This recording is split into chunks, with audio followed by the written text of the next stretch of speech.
नमस्कार, मी सिद्धी गॉसिप पट्ट्यावरती तुमच्या सगळ्यांचं खूप खूप स्वागत आहे. सध्या टी व्हीवरती बातम्या आहेत की लहान मुलांना डायपरमुळे किडनी इन्फेक्शन किंवा किडनीचे अजून कोणते आजार होण्याची संभावना आहे. तर अशावेळी काय करावं? तर आता मेन पावसाळा आलेला आहे. ऑफकोर्स अंगावरचे कपडे सुकत नाही आहेत. तर अशावेळी काय करायचं?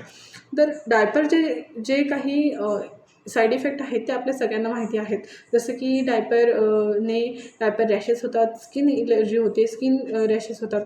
तरीही आपण आपल्या बाळाला डायपर घालतो. तर लक्षात ठेवा, जर तुम्ही तुमच्या बाळासाठी योग्य डायपर निवडलं असेल तर ऑफकोर्स डायपर रॅशेस किंवा स्किन रॅशेस होत नाहीत.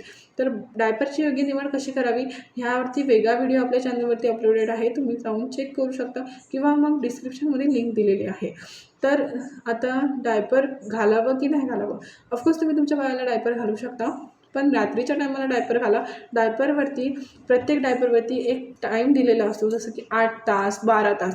जर त्या डायपरवरती 12 तासाचं सोकिंग पॉवर दिलेली आहे तर तुम्ही ऑफकोर्स 11 तासानंतर एकदा डायपर चेक करा, डायपर रिमूव्ह करा. डायपरचा जो एरिया आहे तो पूर्ण स्वच्छ करा, कोरडा करा आणि थोडा वेळ बाळाला मोकळा द्या. लक्षात ठेवा, जर तुम्हाला असं वाटत असेल की दिवसासुद्धा आपलं बाळ खूप वेळा सू करतं आणि सगळे कपडे ओले आहेत, तर अशावेळी काय करायचं? दिवसा पण त्याला डायपर घालावं का? तर तुम्ही क्लॉथ डायपरवरती शिफ्ट होऊ शकता. क्लॉथ डायपर जे आहेत त्याने काहीही एलर्जी होत नाही, ते खूप सेफ असतात. जसं की आपण आपल्या बाळाला पॅन्ट घालतो किंवा चट्टू घालतो, त्यानुसार तुम्ही क्लॉथ डायपर यूज करू शकता.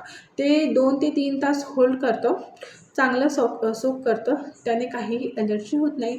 ऑफकोर्स डायपरमुळे UTI होऊ शकतो, तर तो जो आजार आहे तोही क्लॉथ डायपरने होत नाही. माझं बाळ जे आहे ते 2 वर्षाचं आहे आणि मी गेले 2 वर्ष माझ्या बाळाला क्लॉथ डायपर आणि यूज अँड थ्रोजवाले दोन्ही प्रकारचे डायपर यूज करते.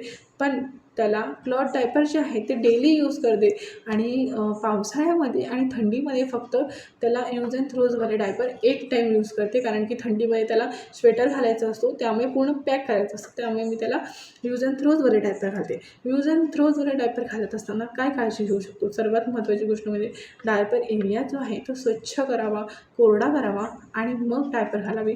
डायपर घालताना लहान बाळाची जी पावडर आहे ती डायपरमध्ये टाकून मग डायपर यूज करावं.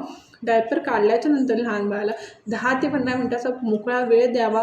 डायपरचा एरिया नेहमी स्वच्छ ठेवावं आणि डायपरमुळे आपल्या बाळाला काहीही स्किन एलर्जी होत नाही आहे ना, ह्याच्याकडे लक्ष ठेवणंसुद्धा गरजेचं आहे. जर माहिती आवडली असेल तर प्लीज चॅनलला सबस्क्राईब करा आणि हो, कमेंटमध्ये नक्की सांगा तुम्ही तुमच्या बाळासाठी कोणतं डायपर यूज करता आणि तुमचं बाळ किती वर्षाचं आहे.